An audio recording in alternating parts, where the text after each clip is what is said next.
My dear students, welcome to the class. हम शुरू करने जा रहे हैं ये क्लास 9th और साइंस का ये चैप्टर है ग्रेविटेशन, इसका पार्ट 2 जो कि सेकंड सेमेस्टर में है और टॉपिक का नाम है थ्रस्ट एंड प्रेशर। तो आइए शुरू करते हैं। Have you ever wondered why a camel can run in a desert easily? Why an army tank weighing more than 1,000 tons rests upon a continuous chain? Why a truck or motor bus has much wider tires? Why cutting tools have sharp edges?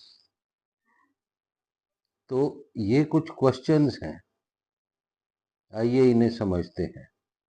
कि सबसे पहले ये question है कि एक camel है, जो camel desert में बड़ी आसानी से चल लेता है वो, ठीक है। हम तो नहीं चल सकते डेजर्ट में इतनी आसानी से। क्यों नहीं चल सकते? क्योंकि हमारे पैर धंस जाते हैं सैंड के अंदर, ठीक है। लेकिन एक कैमल है जो वो बड़ी आसानी से चल लेता है डेजर्ट में। तो इसका क्या कारण है? तो कैमल के जो पैर होते हैं, they are broad, feet are broad as compare to ours. तो कैमल का जो वेट है वो बड़े एरिया पर पड़ता है, ठीक है। इसलिए वो आसानी से चल फिर लेता है। और फिर बात करें आर्मी टैंक की, जो आर्मी का टैंक होता है वो 1,000 टन से भी उसका वेट ज्यादा है, बहुत ज्यादा वेट है। तो नीचे जो है जहां पर भी वो चलेगा उसका वजन बहुत ज्यादा पड़ेगा और नीचे तो जो है खड्डे पड़ जाएंगे, ठीक है। इसलिए उसके जो टायर्स होते हैं, एक लंबी चेन लगी होती है उनमें, ठीक है। क्या लगी होती है? एक चेन लगी होती है लंबी। और वो क्यों होती है? कि जो टैंक का जो वेट है, पूरा वेट सिर्फ थोड़ी सी जगह पे ना जाके एक बड़े एरिया में वो वेट जो है अपना इफेक्ट दिखाए, जो कि प्रेशर है। तो प्रेशर जो है एक ज्यादा एरिया पे पड़ता है। फिर बात करें ट्रक और बस की, ट्रक और मोटर बस, इनके जो टायर होते हैं बहुत चौड़े होते हैं, वाइडर टायर्स। तो यहाँ भी यही कारण है, क्योंकि वो वाइड है, टायर्स जो है वाइड है। तो इसलिए ट्रक या मोटर बस का जो वेट है उसका इफेक्ट ज्यादा एरिया में पड़ता है, ठीक है। अगर नैरो टायर्स होते तो एरिया इन कांटेक्ट जो है विद द रोड्स वो बिल्कुल थोड़ा सा हो जाता। और वाइडर टायर्स हैं तो एरिया इन कांटेक्ट बढ़ गया, तो वेट का इफेक्ट जो है, जो कि प्रेशर होता है, वो कम हो जाएगा, ठीक है। फिर कटिंग टूल्स है, नाइफ है, जैसे नाइफ हम देखते हैं कि उनके एजेस बड़े शार्प होते हैं। यहाँ क्या कारण है?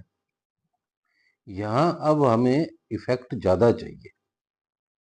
पहले जो केसेस डिस्कस किए वहाँ हम ये चाहते थे कि प्रेशर जो है कम पड़े, वेट ऑफ द ऑब्जेक्ट्स, जो कि camel, army tank, truck, motor बस।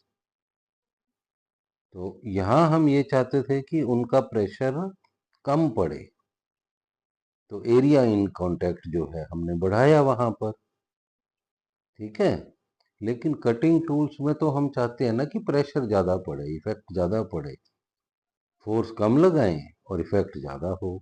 तो उनके एजेस शार्प होते हैं, ठीक है। तो कटिंग टूल्स जो हैं, जैसे अब किसी आरी से अगर किसी लकड़ी को काटना हो, कुल्हाड़ी से लकड़ी को काटना हो, तो अगर ब्लंट होंगे एजेस उनके कटिंग टूल्स के, तो हमें बहुत ज़्यादा फोर्स लगानी पड़ेगी।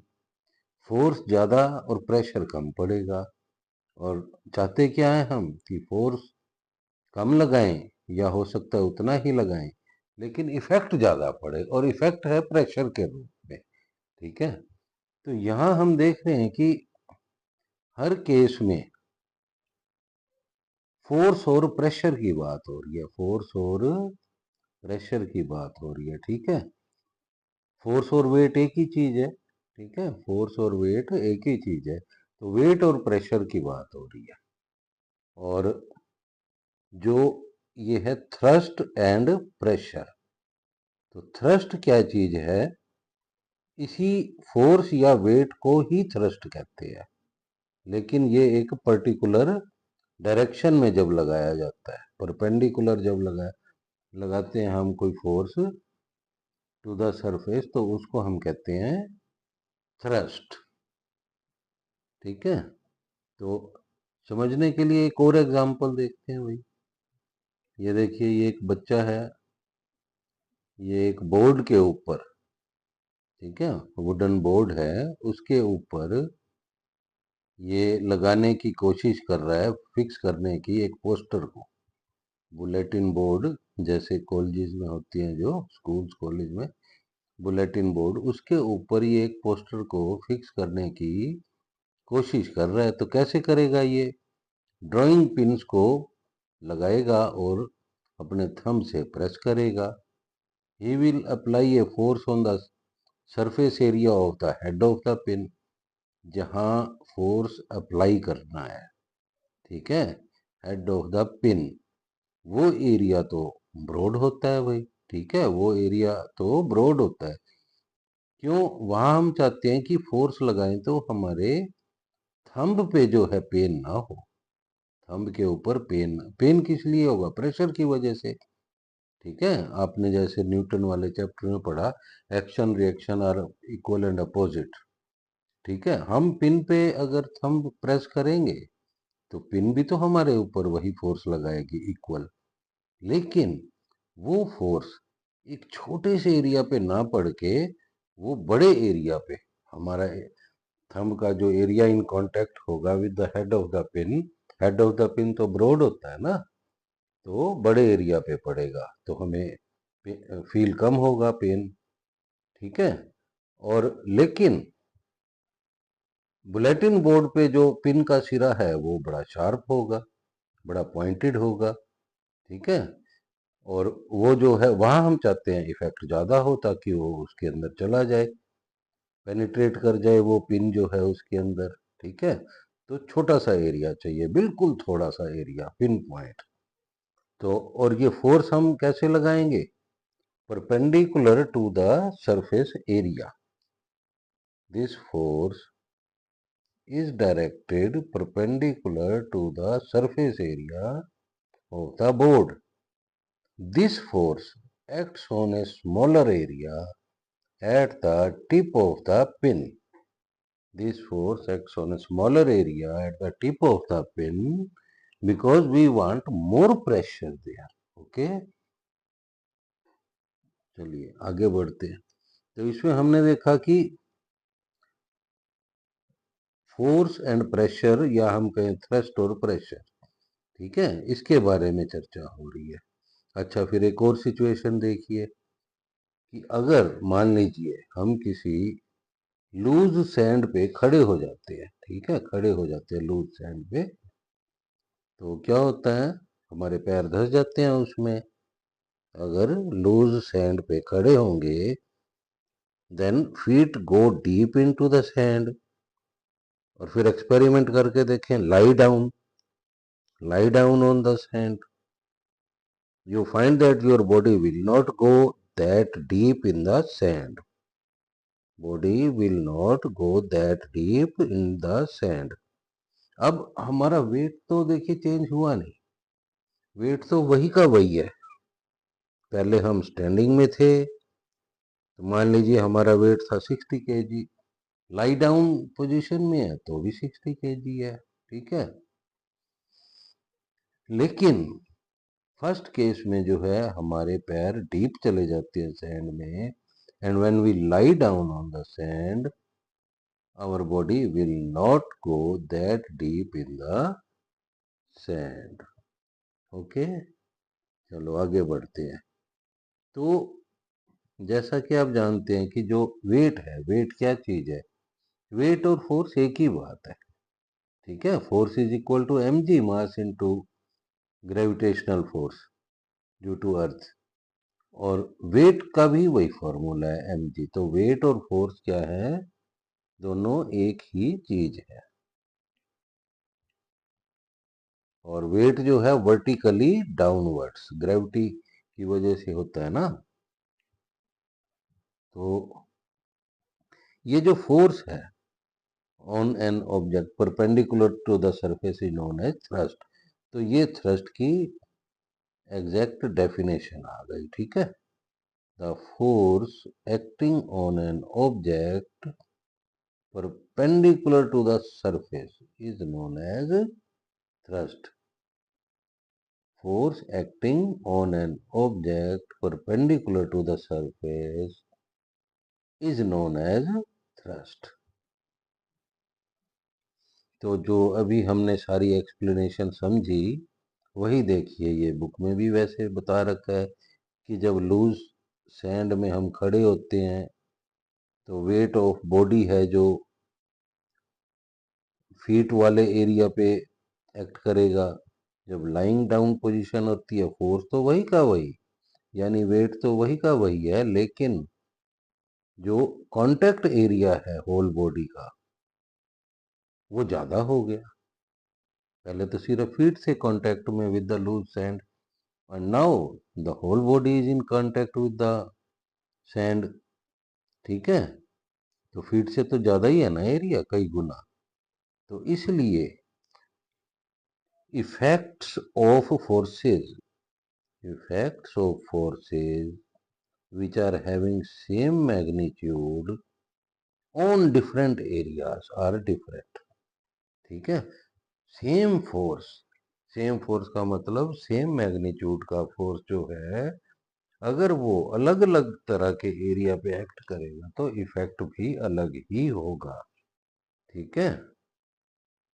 तो इफेक्ट ऑफ थ्रस्ट जो है वो किस पे डिपेंड करता है कि एरिया इन कांटेक्ट क्या है, area on which the thrust is acting. Effect of thrust depends on the area on which it acts, ठीक है। तो थ्रस्ट जो है क्या है? ये फोर्स जो परपेंडिकुलरली एक्ट करता है, ठीक है, परपेंडिकुलर फोर्स जो है। और प्रेशर क्या है? प्रेशर उसका इफेक्ट है। तो thrust on a unit area, thrust on a unit area is known as pressure. तो क्या फॉर्मूला हो जाएगा प्रेशर का? Thrust divided by area. Thrust और फोर्स एक ही बात है, ठीक है। तो परपेंडिकुलर फोर्स को ही थ्रस्ट कहते हैं। तो थ्रस्ट का भी यूनिट क्या है? न्यूटन। और एरिया का ऐसा यूनिट क्या होता है? Metre square. तो प्रेशर का यूनिट क्या हो गया? Newton per metre square. Newton per metre square, ये ऐसा ही यूनिट हो गया, ठीक है।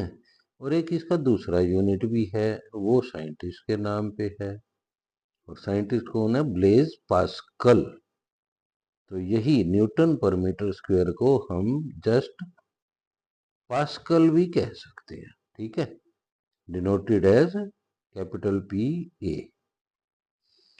तो न्यूटन पर मीटर स्क्वायर को हम पास्कल भी बोल सकते हैं, और पी ए से, कैपिटल पी स्मॉल ए से डिनोट करते हैं। तो जो अब तक हमने इतनी बातें की, जो चर्चा की, आइए उसको साबित करने के लिए, उसको प्रूव करने के लिए एक न्यूमेरिकल एग्जाम्पल करेंगे, ठीक है। तो जो अब तक हमने चर्चा की उसका कंक्लूजन क्या है कि force acting on A small area has more effect in the form of pressure. and force acting on larger area gives less effect, that is pressure. तो एक न्यूमेरिकल देखते हैं, ठीक है। ये एक ब्लॉक ऑफ वुड दिया हुआ है हमें, ब्लॉक ऑफ वुड, जिसके डायमेंशंस क्या है, 40 centimetre into 20 centimetre into 10 centimetre, ठीक है। तो क्या मतलब कि इसकी लेंथ है 40 सेंटीमीटर, ब्रेड्थ है 20 और हाइट है 10 सेंटीमीटर। तो सारा कुछ सेंटीमीटर में दिया हुआ है। तो ध्यान रखना है जब आप न्यूमेरिकल को सोल्व करोगे तो इस सेंटीमीटर को मीटर में बदलना कंपलसरी है, क्योंकि जो एसआई यूनिट है वहाँ मीटर यूज होता है। तो इस ब्लॉक को हम एक किसी टेबल पे रखेंगे और दो तरीके से रखेंगे, ठीक है। दो तरीके से आप देख ही रहे हो फिगर में, ठीक है। तो दो तरीके से कैसे रखेंगे, एक बार तो जो ये सरफेस है 40/20 वाला, 40/20 वाला, इसको इस हिसाब से रखेंगे कि कांटेक्ट में जो कांटेक्ट एरिया है वो 40/20 हो, ठीक है। 800 सेंटीमीटर स्क्वायर हो जाएगा। ध्यान रहे इसे मीटर स्क्वायर में बदलना कंपलसरी है।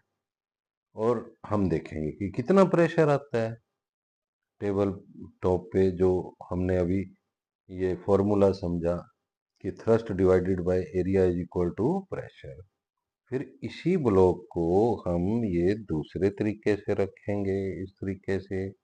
अब देखिए एरिया इन कांटेक्ट क्या है नीचे, जो 20/10 वाला जो सरफेस है, 20/10 वाला सरफेस, तो ये तो कम हो गया, 200 सेंटीमीटर स्क्वायर हो गया, ठीक है, एरिया इन कांटेक्ट।